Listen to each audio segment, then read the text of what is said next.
Good afternoon and welcome to ONNTv's coverage of the upcoming municipal election on October 22nd. We today start a series that we're doing featuring debates, live debates, with all the candidates in all of the wards. So today we're doing Ward 1 and we are in association with the Ratepayers of Sault Ste. Marie. So joining me to ask the questions, Tim Murphy from ONNtv and Lorna Rudolph, who is with the Sault Ste. Marie Ratepayers Association. Welcome. Thank you.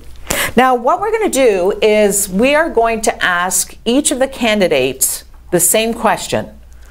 Each candidate will have 90 seconds to answer that one question. Then we will offer a time for them to rebut if they feel like they want to add something that they may have forgotten or that they would like to counter something that one of their co-candidates said. Then they'll have 60 seconds to do that. And then when the questions are all done, by the end of the hour, we're live for 1 hour, we will give them an opportunity for closing statements as well. So we are starting, as I mentioned, with Ward 1. Then next week, after the long weekend, Tuesday, Wednesday, right through till Friday, we'll do all the other wards. So come back and see us on TV at noon for live debates with the ward candidates. Ward number 1, we are welcoming Derek Pierce, Michelle McCleave-Kennedy, Don Mitchell, and Paul Christian.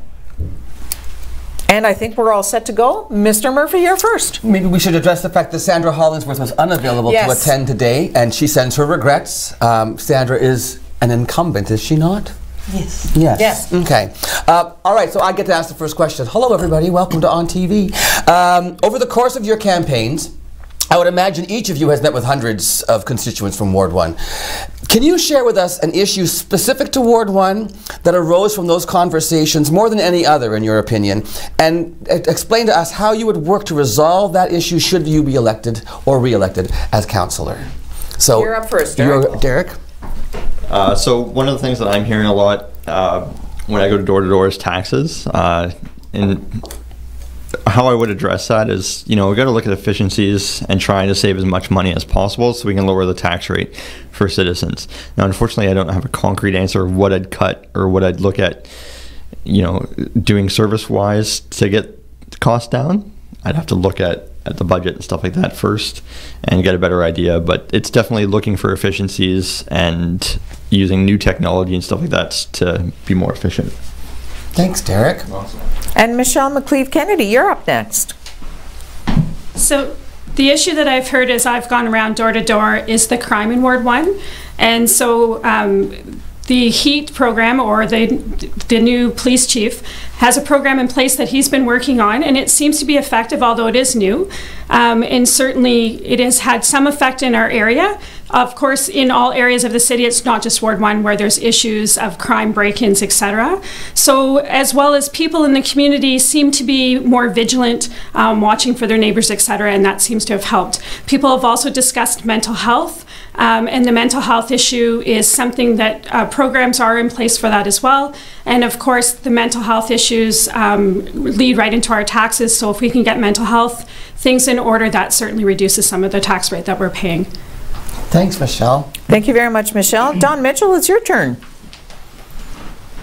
Thank you, Lou, and thank you to Sue ONNtv and to the Ratepayers. It's appreciated, and thanks for the opportunity. What would I like to do, and what have I heard at the door? I've heard a number of things. So when you limit me to one, okay, it's very difficult. My wife will tell you that. I can't stick to one subject necessarily. But what I'm hearing is taxes are important, but it's going to take 6 out of the 11 to make that decision. What I will say to everybody, I will not vote for any tax increase in this next budget. I believe we've got enough money now to continue with the services we have. Secondly, the other thing is youth retention and jobs. There are a lot of jobs available out there. I come from the business community, and I'm told they cannot find enough people to fill the jobs that are out there. So I think we have to learn how to place and teach the young people exactly what is necessary in this world that's changing so rapidly. The other thing that I was really shocked at is we still haven't solved the water problem in Ward 1. And I'm hearing a lot of that. So thank you. Thank you very much, Don Mitchell. And our incumbent, Paul Christian. I too want to thank ONNtv for the opportunity to speak today. I find it interesting that the other three candidates bring up the issues they bring up because they're real and they're the same types of issues that I'm hearing at the door. The reality is, like every city, we have challenges. We've done a lot of good things in the community, but the issues that have been raised here are legitimate. One of the things that I will do, if re-elected, and I hope I am, is to continue to support the future Sault Ste. Marie project. The future Sault Ste. Marie project was an idea that I brought forward a couple of years ago to look at a holistic approach to deal with issues within Sault Ste. Marie. It's now been developed and morphed into this multifaceted, multi-layered, solution-based project. We need to deal with student out-migration, but Dawn had mentioned that we need to train our students to look for the jobs that are available. We need to do a better job of coordinating the efforts between education and the private sector. We need to deal with social equity and inequity. We need to be able to deal with taxation and economic growth. The Future Sault Ste. Marie project takes on that approach, and it's trying to deal with it at a much higher level. And so far we have about 5,000 people that are involved in this project, and it has the support of the community. Thank you. Thank you so much, Paul. And as I mentioned, the candidates have an opportunity to rebut any comments that are have been made or add to what they've said. Is anybody interested in continuing? Yes. Don? You have 60 seconds, Don. All right.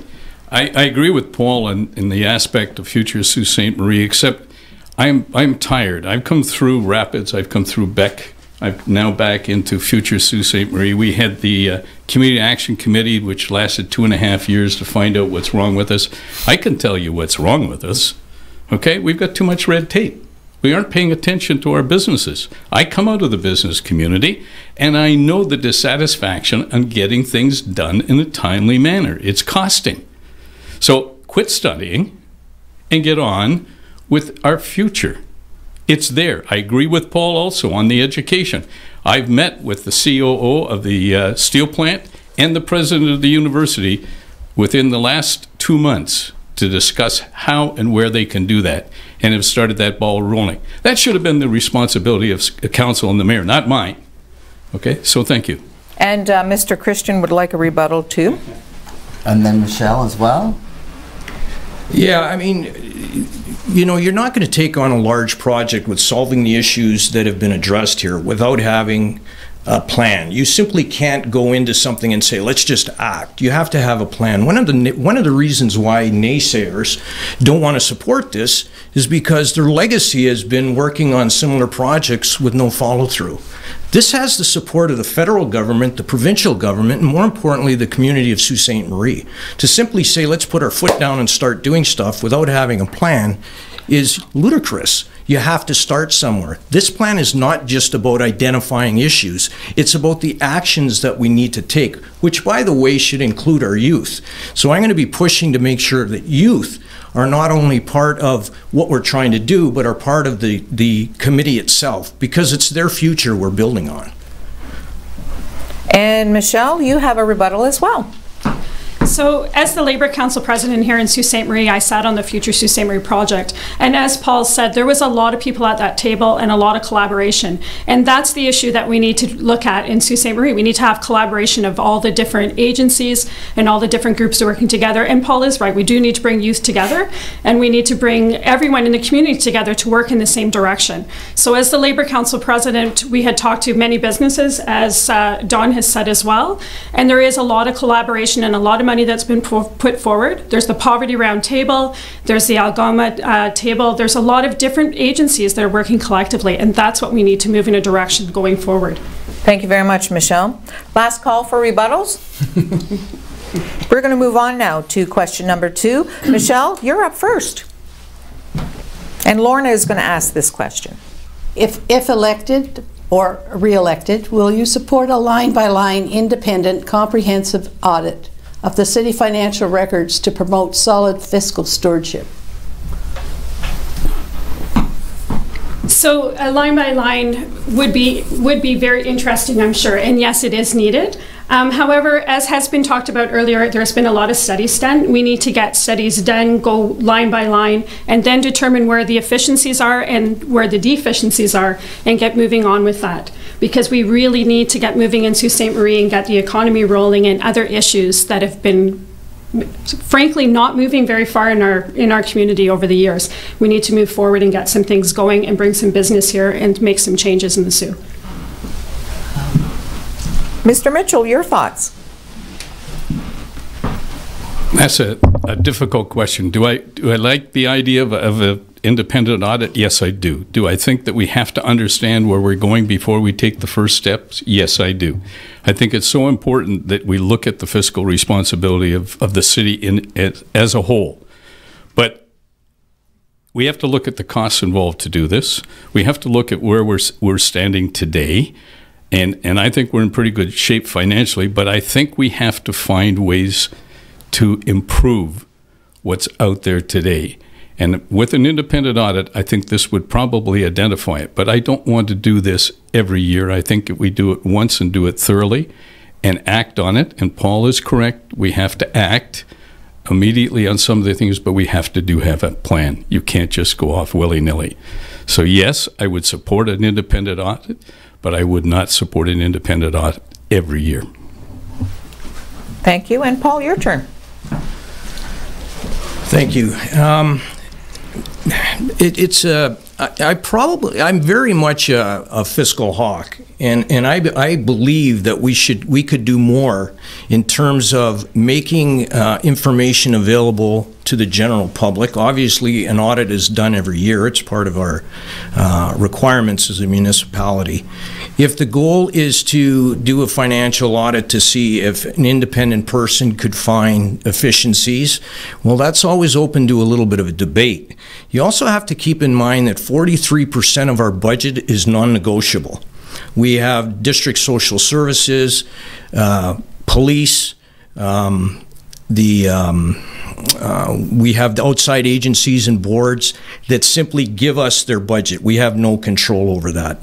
So I would welcome a much more robust procedure. I would even consider a line by line if I knew specifically what the goal is.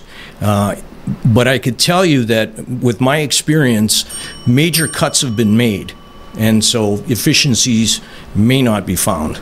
Thank you very much, Mr. Christian. And Derek, what are your thoughts? I've said it from the start. I strongly support a line-by-line audit. I think it's a good starting point from finding any, wasted spending that's happening and getting that under control. Does it have to happen every year? No, I think, do it once, find out, where we have waste spending, and then go from there. Yeah. Thank you. Any room for a rebuttal? Paul? And then Don? Yeah, I don't discredit the idea of having a line by line to find deficiencies, or I'm sorry, inefficiencies. But I simply ask this question. If an inefficiency is plowing certain sidewalks, that inefficiency might be a necessity to someone else. So we have to, if we're going to go down this road of inefficiencies, we have to identify specifically what an inefficiency looks like. Because if I knock on 20 doors, I'll get 20 different answers as to what an inefficiency is and what a vital service is. Thank you. Thank you. Don, your turn. I think we have to lay out exactly what we're looking for in an independent audit. What is it that we're after? What is it we're trying to accomplish? And what will be the end result? I think that Paul is right. I think that we have to be very careful of what we do. And an independent audit is easy to say. It's not easy to do. And I think the people in the city today have to understand that this city does go through a full audit. Okay, I'm not always happy with where it is.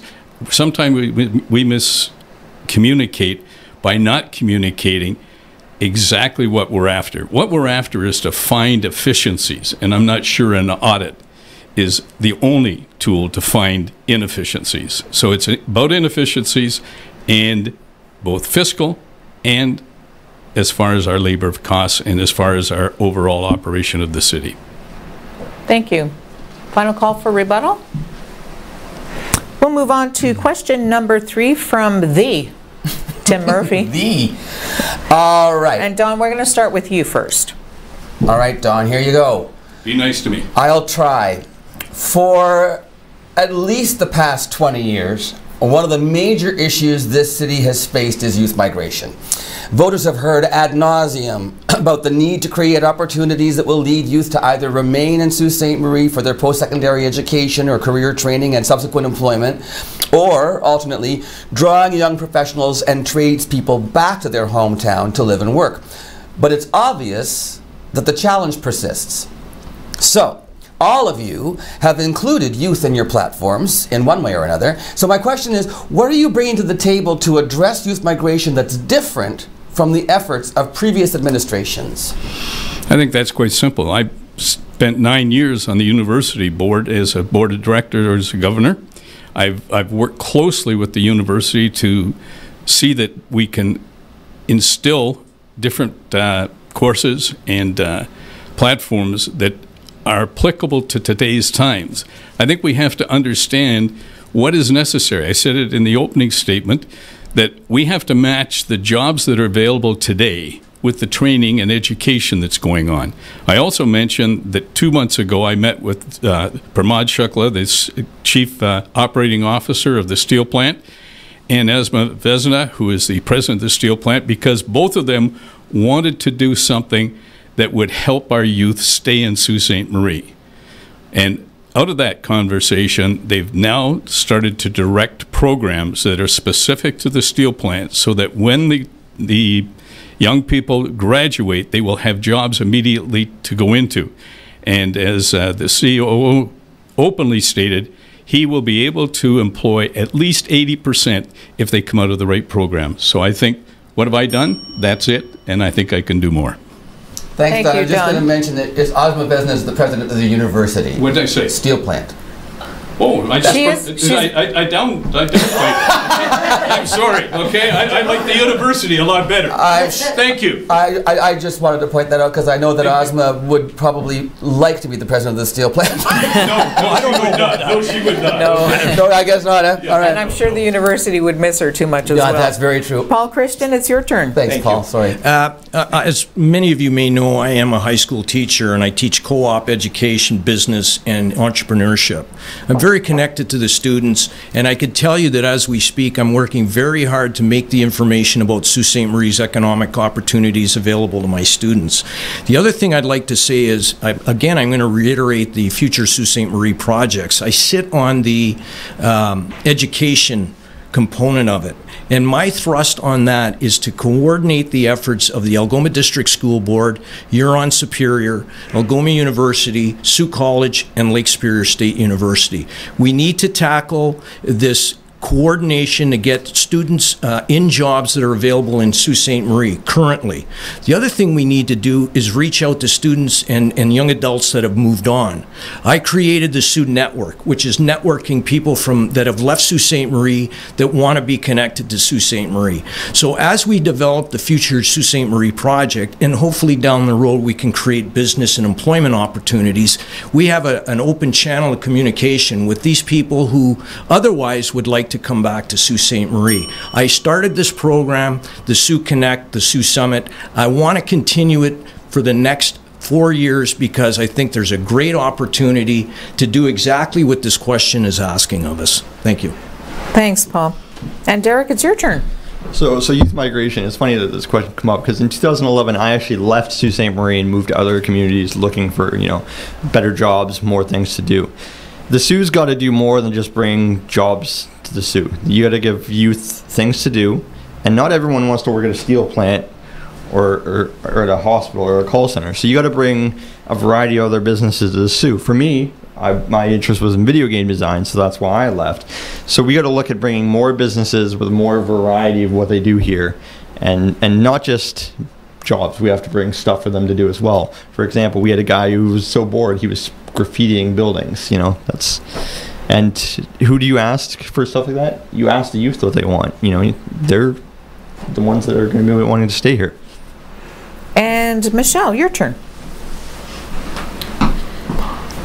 The Future Sault Ste. Marie project has spoke about very many of these issues. And Algoma University and Sault College, as well as entrepreneurship programs and co-op programs through Algoma District School Board, as well as Huron Superior, have looked at the youth migration and how do we train our students that we have now. Currently, I'm an educational assistant and I work with students in the school board system, and we see the things that the students need and the programs that are available. And there is committees out there and there is things happening with the college and university that are working in that direction. Nothing moves as speedily as we would like it, and so cooperatively getting all the players in place is something that's going to change things in Sault Ste. Marie, and there is a start of a change, and we just need to push that further. And Paul Christian, you have the floor for rebuttal. I feel like I should apologize for always rebutting. I agree with Mr. Pierce's point. It's more than just creating jobs. It's about creating a sense of community. And I do encourage the young people, and I'm going to push this, that get involved in the future Sault Ste. Marie project. I want to hear from you. I want to meet with the Strive group, because you're right, they need to be part of it. We need to plan not plan a future for them, but with them. And I think that's the key. It shouldn't be the older generation telling them what we're going to do for them. They need to be at the table. They should be telling us what they want, and we should be accommodating those wishes. And it can be done if we're working with them. Now, you know, I'm a teacher, and I often become the student in my classroom. I treat this issue the same way. I want to hear from the young people. They need to be part of the solution. Thank you very much, Paul. Further rebuttals? We'll go on to question number 3 with Lorna Rudolph from the Sault Ste. Marie Ratepayers Association. Paul, we're going to start with you. Sure. Was it good stewardship concerning the money that the city spent on the realignment of the fire department?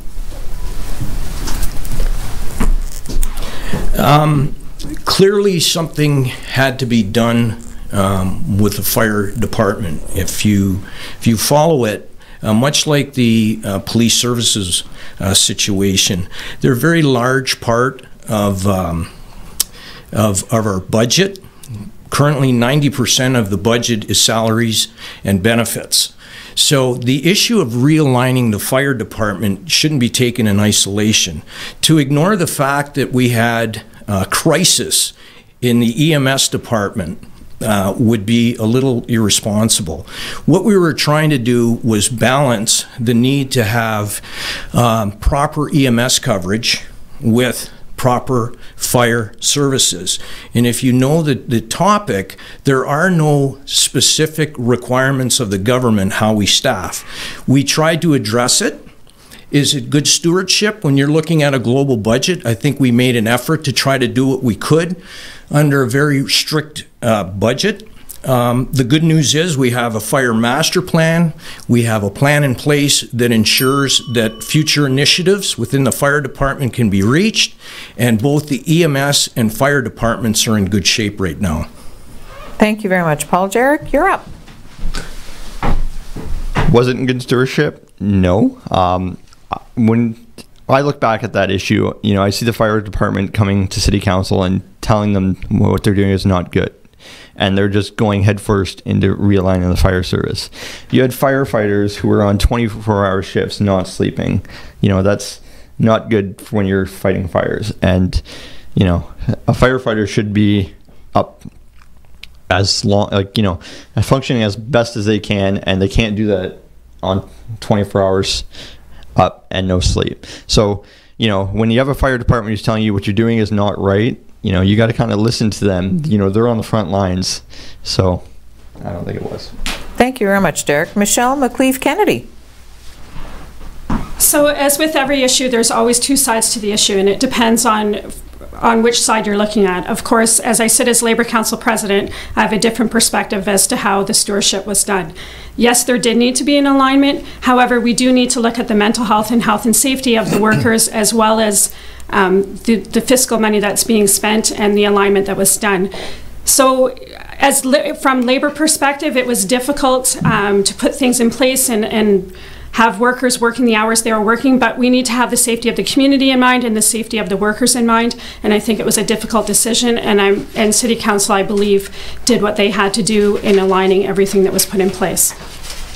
Thank you, Michelle. Don? No. It's as simple as that. It was wrong. They backed off. Calgary did exactly the same thing at exactly the same time, and it only took them 6 weeks to make their change. Why was it wrong?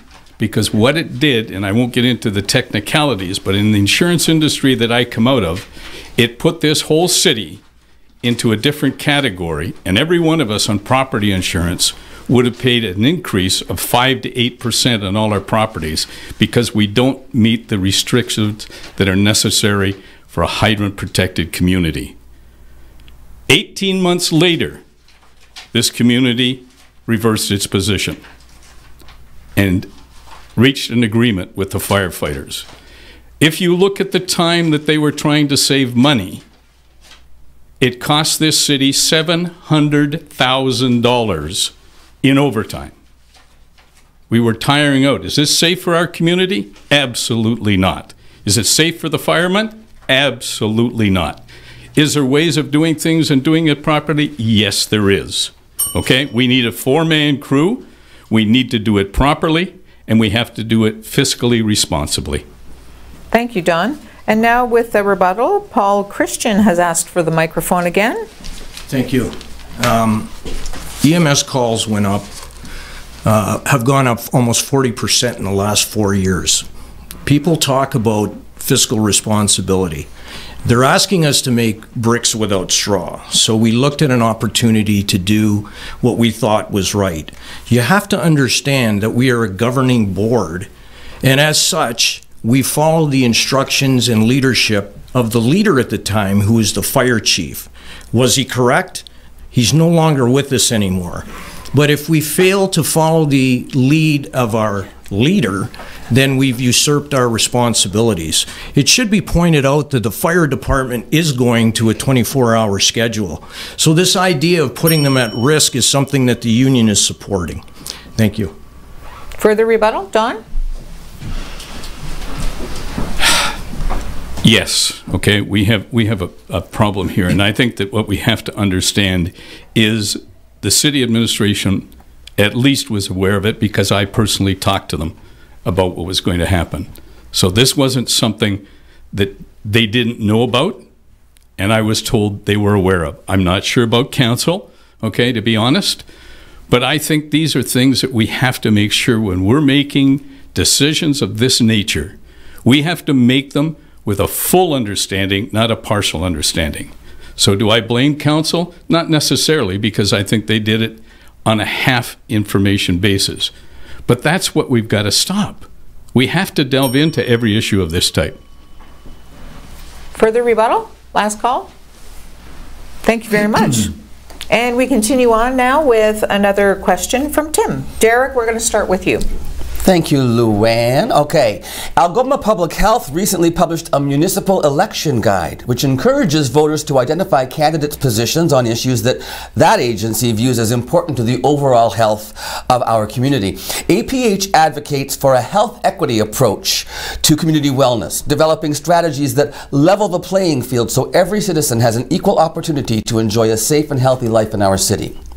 In regard to the demographic of people aged 55 and up, which constitutes nearly half of our population, what measures would you recommend be undertaken to ensure Sault Ste. Marie is an age-friendly community?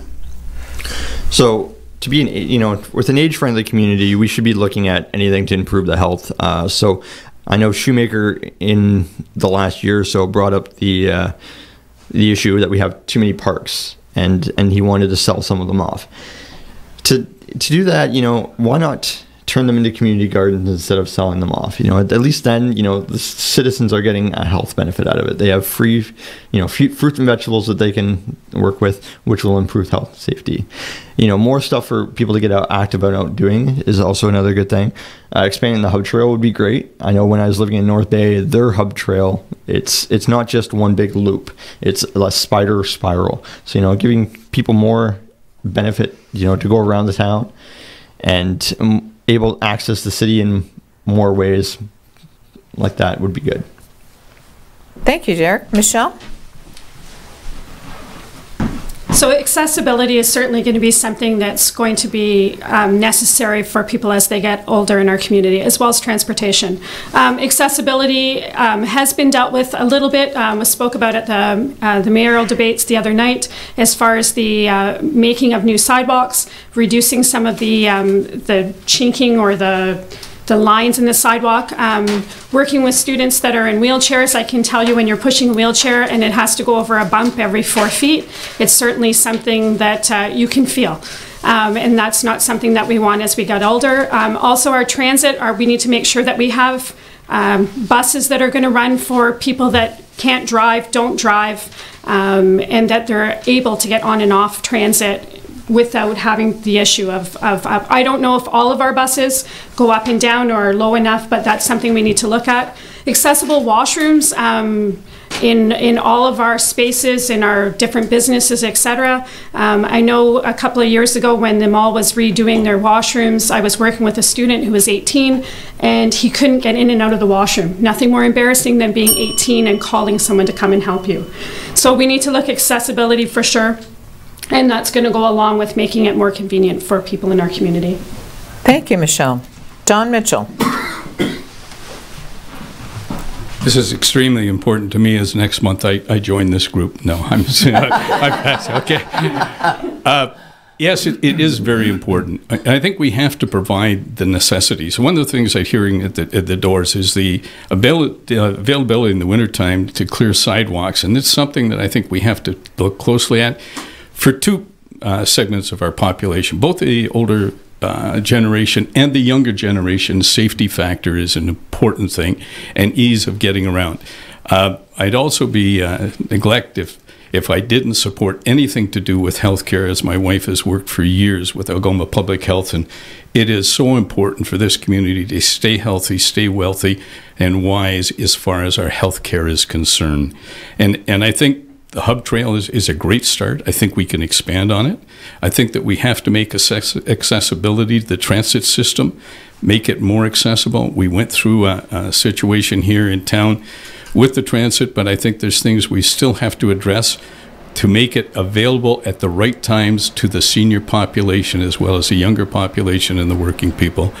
So overall, yes, we need to help and expand in our healthcare issues towards health, wealth, and in the health industry. Thank you very much, Don. And because you mentioned your wife, you can go home for dinner tonight. Paul Christian, you're up. She terrifies me.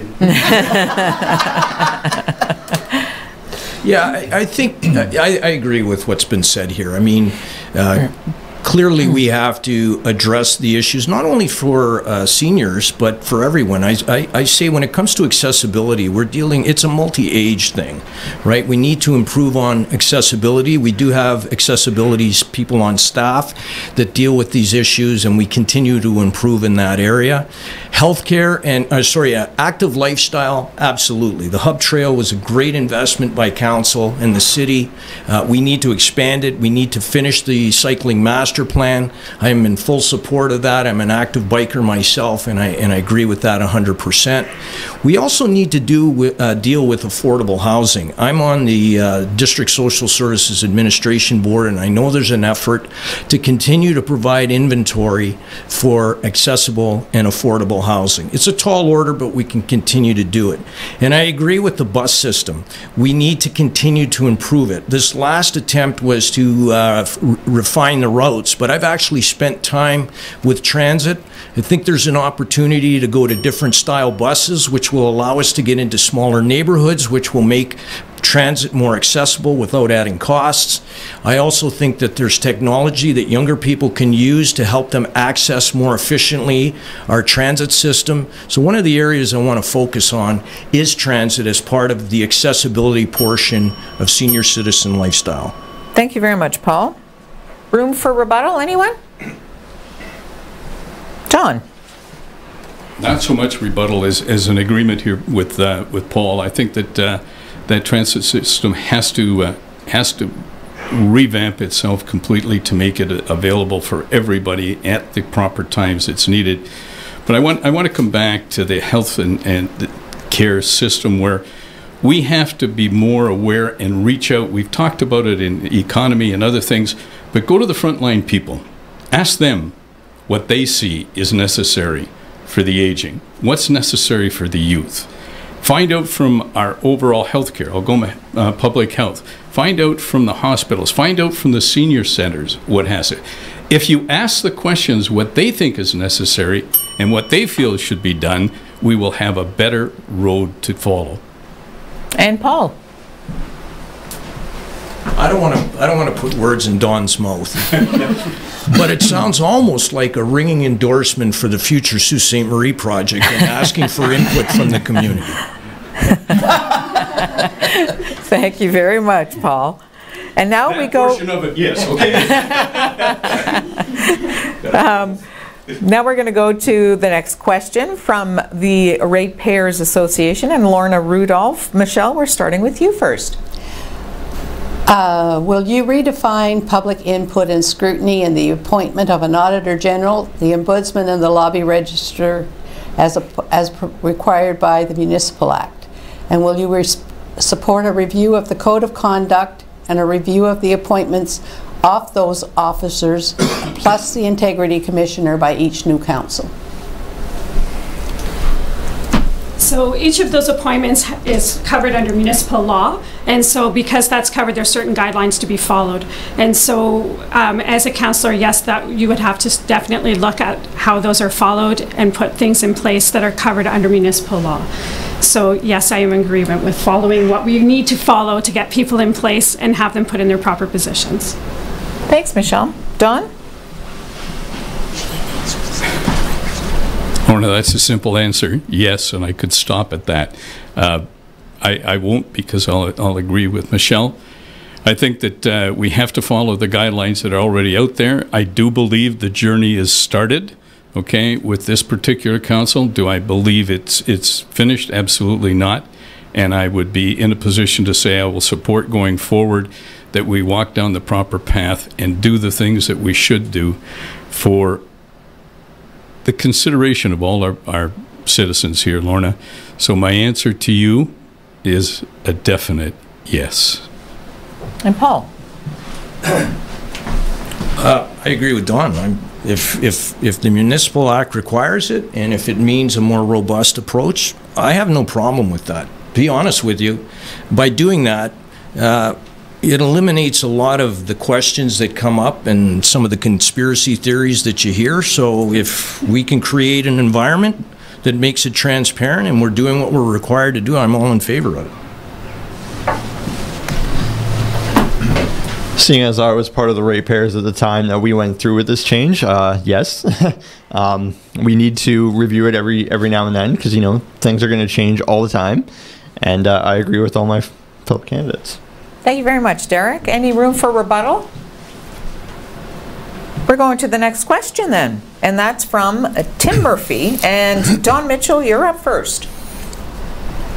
Lorna, did you want to? No, go ahead first. Okay. So we have one more question. This is our last question. Lorna, you want to take the last question? You have one that you wanted to ask, so yes. I'm happy with my question. What a gentleman. Well, you know, she's our guest, so.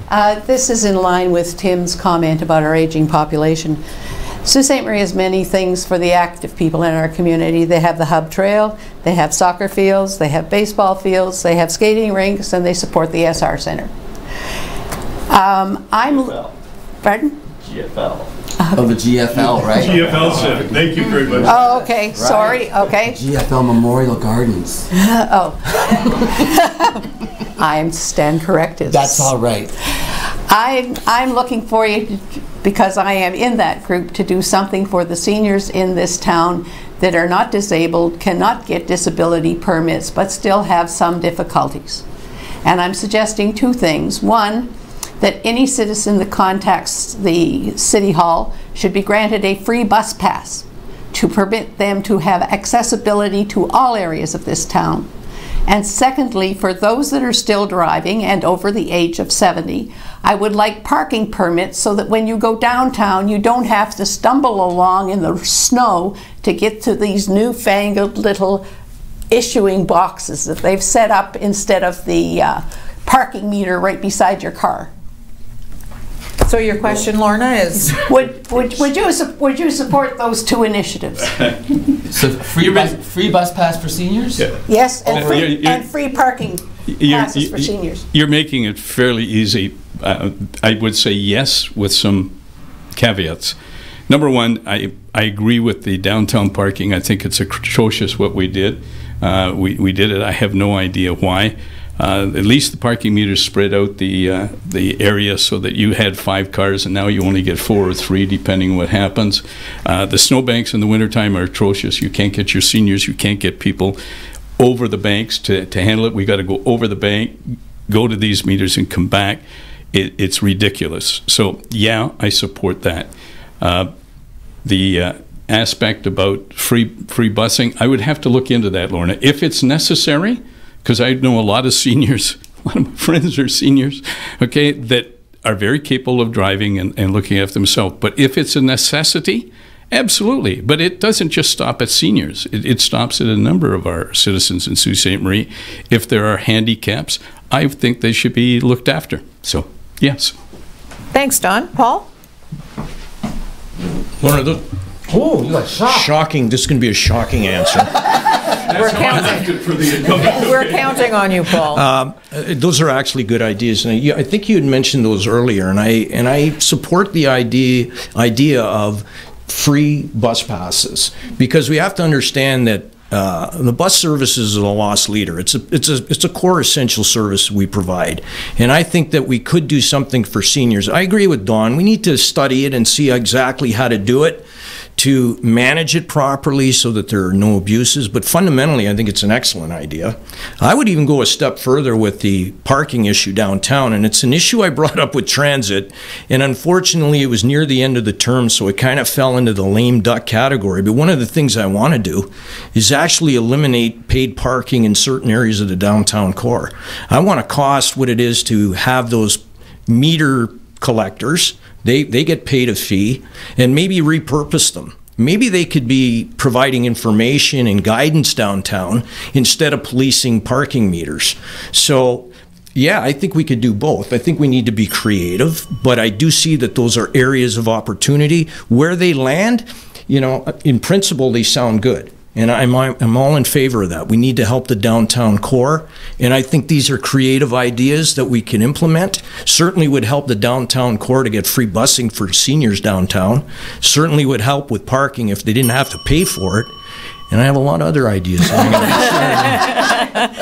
But your time is up. Sit down, sir.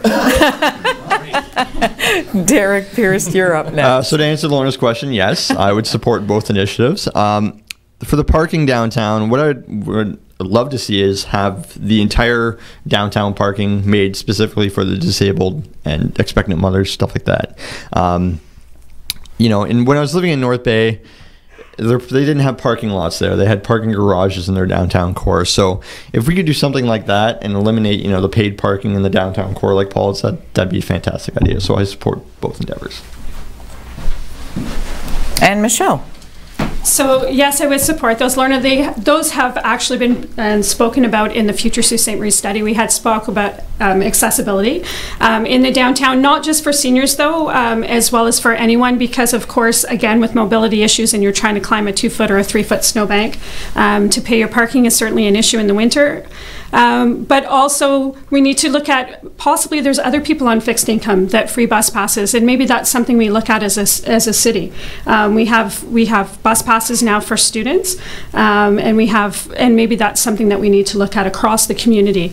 It was suggested that possibly the free bus passes got mailed out in the tax bills, but then we also discussed, well, what about people that are renters? So it's something that needs to be studied for sure, but I think they're both good initiatives and they could go farther. Thank you very much. And Paul's asked for some extra time. Are you good? I think I'm good, unless Don says something that I want. Okay. Don's going to say something and Paul's going to react to it. Paul, I think you'll agree with this. Number one, I'm disappointed in what we've done with the cost of parking downtown.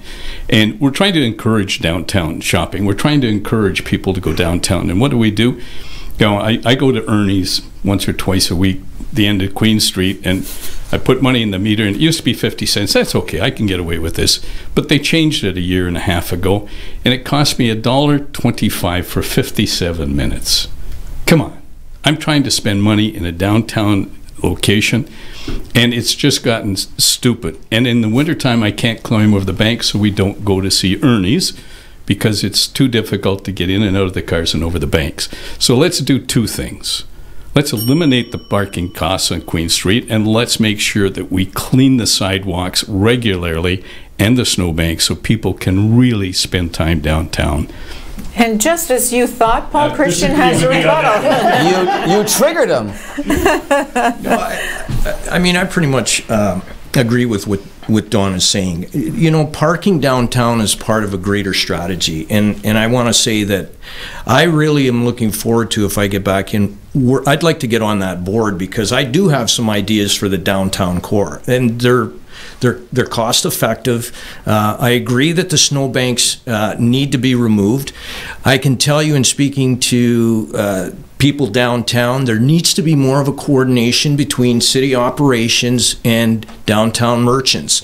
It might be as simple as some merchants helping to open up their pathways so that plows can get through there more effectively. I know that that's a bit of a struggle. We need to remove the flower boxes, which will make all that stuff a little easier in the winter, at least portable flower boxes. Thank you. Any more time for rebuttal needed? Agreed. Because you're all, pardon? Because you're all so succinct and concise, we have time for one last question coming from Tim Murphy. Okay, so I don't have this one written down. I'm making this up on the fly. I had another question, but I want to ask this one. That's called ad-libbing. Thank you.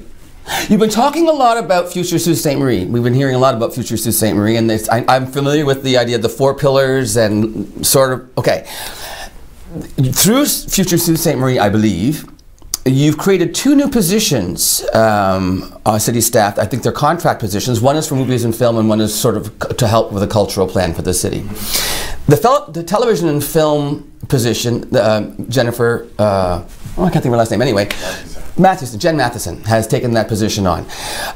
Years ago, there was somebody working for the city who was trying to do work in film and television and bringing people here, and basically she was told to stop doing that because she had established her connections, and then you spent enough time on film and television. She left the position because she was not happy, and that that was taken away from her, and the result was we lost a whole bunch of contracts. Now you've got Jen Matheson in a 3-year contract.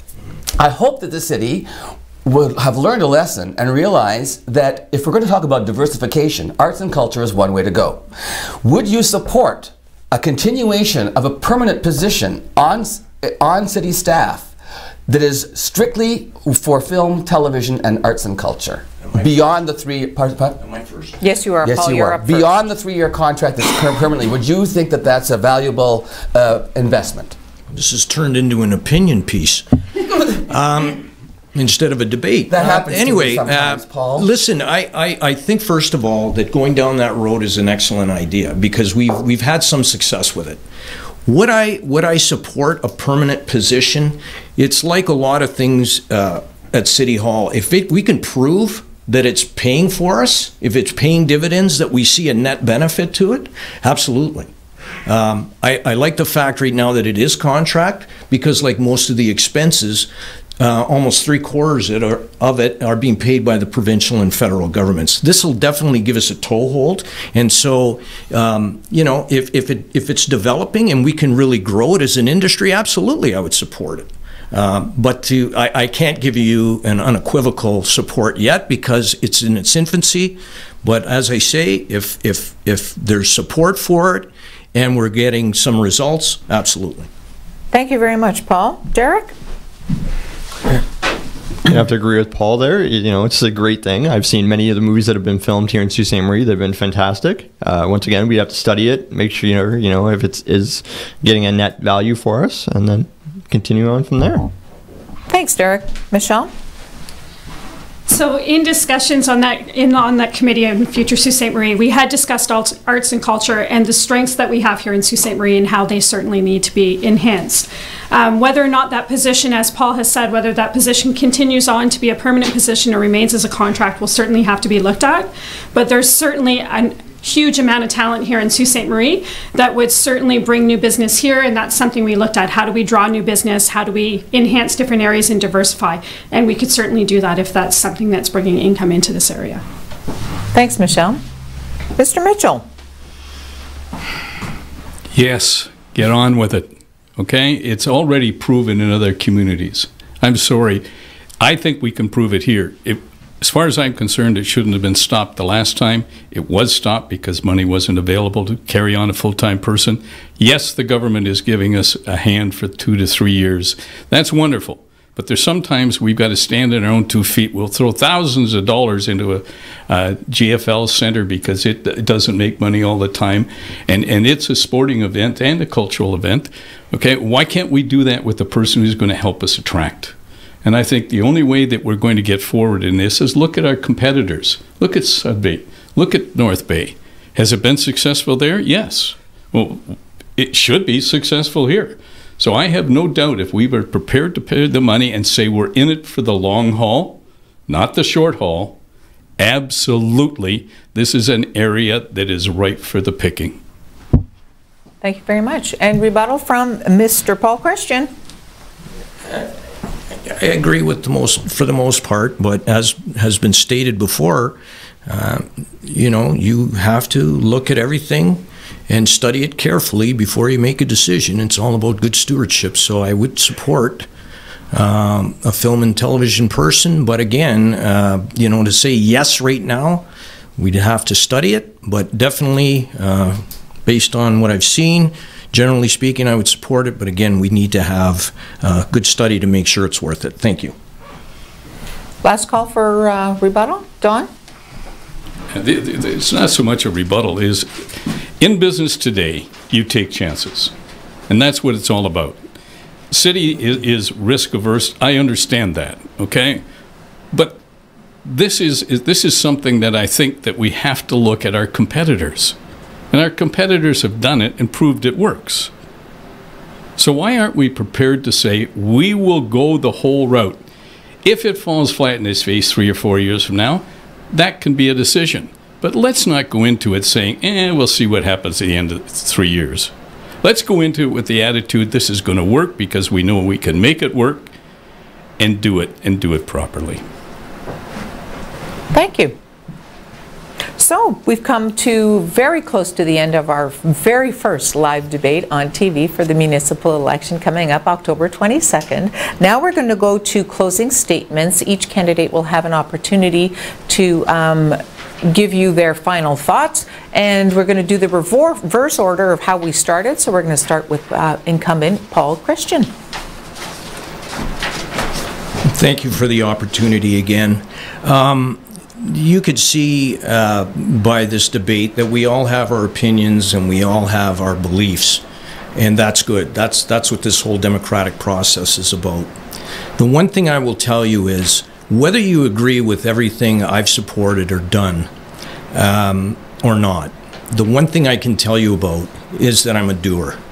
If I say I'm going to do something, I'm going to do it. As a councillor, I recognized that we needed to show good financial stewardship, and I asked for a freeze on council remunerations and got it.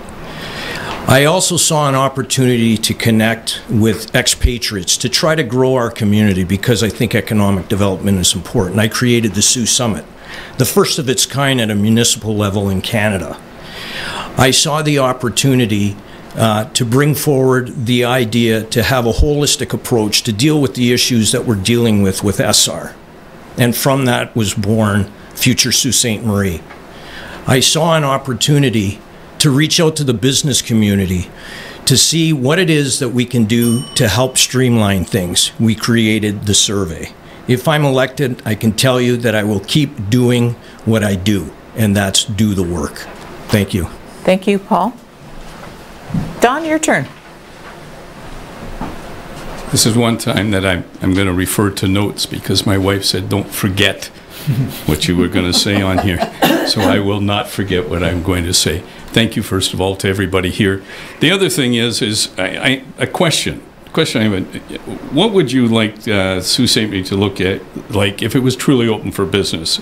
And here's what I would like. You would see a city that has lowered its city taxes to all while maintaining its city services. You would see a city that has made job creation and opportunity for its young people more readily available. You would find a community that welcomes, assists, and encourages new entrepreneurs to establish and grow, rather than bury them in red tape. You would find a community that works to encourage visitors, tourists, to visit our city and district. You would find a community that has taken action instead of always studying where it might want to go. You would find a community with a far more positive attitude about itself.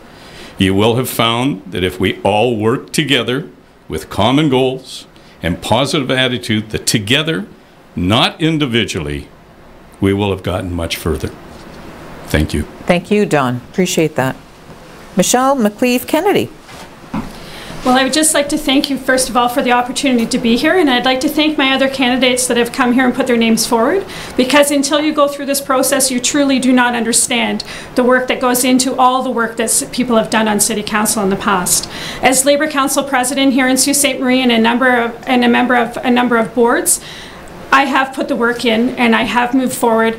I started out coaching baseball about 30 years ago because there was an ad in the newspaper that looked at things that needed to be done. And at that time we were talking about things that needed to be done for youth. And here we still are talking about we need things for youth. We need people to step up, and I'm one of those people that have stepped up to put my name forward for Ward 1, and I hope I can count on you to elect me as City Councillor, because I think I can bring a new perspective to City Council. Thank you. Thank you, Michelle. Derek. So once again, I'd like to thank ONNtv and Sault Online for having me in here. It's always a pleasure to be here. We can only hope that we've given sufficient answers to win your vote on October 22nd.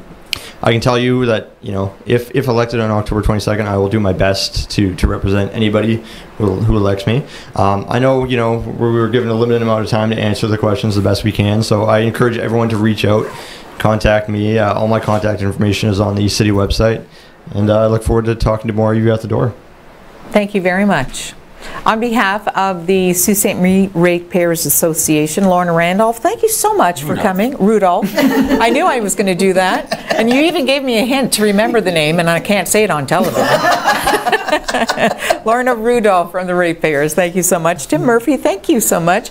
Our candidates: Paul Christian, Don Mitchell, Michelle McCleave-Kennedy, Derek Pierce. Best of luck. Thank you so much for taking time in the middle of the day to come and do a live debate with us. Here at ONNtv, I think a large part of our mandate is to bring local television back to Sault Ste. Marie.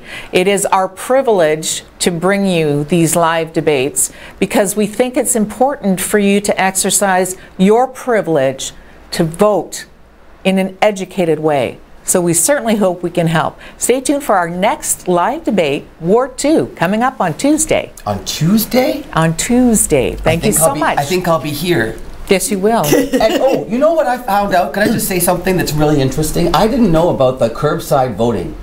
Did you know? This is really great. Talk about accessibility, right? Yes. If you have accessibility issues, you can just pull up to a polling station at the curb, and they will come out and allow you to vote from your vehicle. They'll come out to you with the box and the ballot and everything right there. So that's great for people who have mobility issues or whatever. Absolutely. And then advanced polls. You guys, when are the advanced polls? 6, 10, and 13. 6, 10, and 13. This Saturday, Wednesday, and then Saturday. Okay. And the Civic Center. And Sault Transit is providing free transit service for anybody who has their voter card. Derek is saying that Sault Transit, thank you so much for providing free transit for advanced polls. And on the day of the election, if you bring your card with you, your voting card, then they will give you a free ride to your voting poll. So thanks again so much for joining us. We're out of time. Advanced polls are at City Hall. At City Hall. Advanced polls are at City Hall. Okay. Only. Thank you all so much for watching. Have an awesome afternoon, and always stay tuned because there's something on TV.